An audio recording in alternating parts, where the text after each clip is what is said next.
The year 2000 Lincoln penny is more than just small change.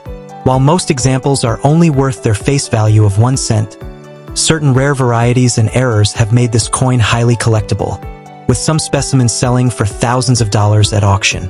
Understanding the history, features, and rare versions of this penny can help you decide whether it deserves a spot in your collection.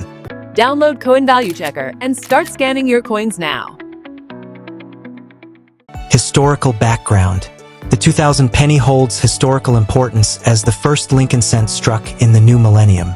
That year, the U.S. Mint produced an astonishing 14 billion pennies across 3 facilities. Philadelphia struck over 5.5 billion coins, Denver produced nearly 9 billion, and San Francisco issued about 4 million proof coins. This enormous output reflected the strong demand for circulating coinage at the turn of the century. Yet, despite the high mintage, a few rare varieties and errors have made certain 2000 pennies stand out. The Cheerios promotion. One of the most fascinating stories surrounding this coin is the Cheerios promotion. In an unusual partnership with General Mills, the U.S. Mint distributed 10 million 2000 Lincoln cents inside specially marked boxes of Cheerios cereal. These were intended as commemorative Millennium pennies to mark the new century. At first, they seemed like nothing more than a quirky marketing gimmick. But later, collectors discovered that about 1 million of these Cheerios cents were struck with a special wide AM reverse die, a design feature normally reserved for proof coins.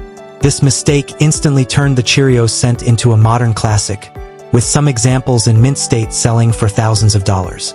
In fact, one Cheerios penny in MS64 condition has sold for over $11,000. The wide AM variety. The wide AM variety itself has become another highlight of the 2000 series. On these coins, the letters A and M in America on the reverse have a noticeably wider gap than on standard business strikes. It is a subtle difference that requires close inspection, often with a magnifying glass, but once spotted, the variety is unmistakable.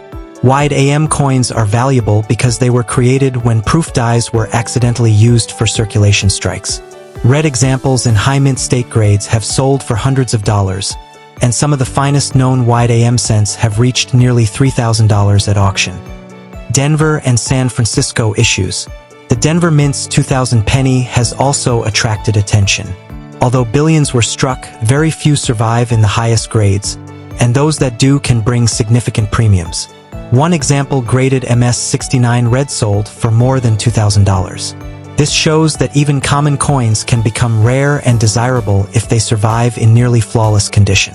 The San Francisco proof cents from 2000 tell another story of innovation. These deep cameo proofs were made using new laser etching techniques that gave Lincoln's portrait frosted detail against deeply mirrored fields. Their preservation rate is extremely high because they were sold directly to collectors in protective packaging, and most still survive today in pristine condition. Error coins from 2000. In addition to these varieties, error coins from the year 2000 have added to collector interest. Off-center strikes, broad strikes, and BIE errors are among the most common. The BIE error, caused by a die crack forming a raised line between the letters B and E in the word Liberty, is especially fun to collect and usually sells for a modest premium. Off-center strikes can be worth more depending on how far the design is shifted from the center, with dramatic 50% off-center examples commanding higher prices. Grading and color designations. Grading plays an important role in determining value. Like all Lincoln cents, the 2000 penny is graded on the Sheldon scale from 1 to 70. Collectors pay close attention to color as well. Bright red coins are the most valuable, while red-brown and brown coins are more common and usually worth less. High-grade red examples that have survived without spots or toning are extremely scarce and can sell for thousands, even if they are not one of the special varieties.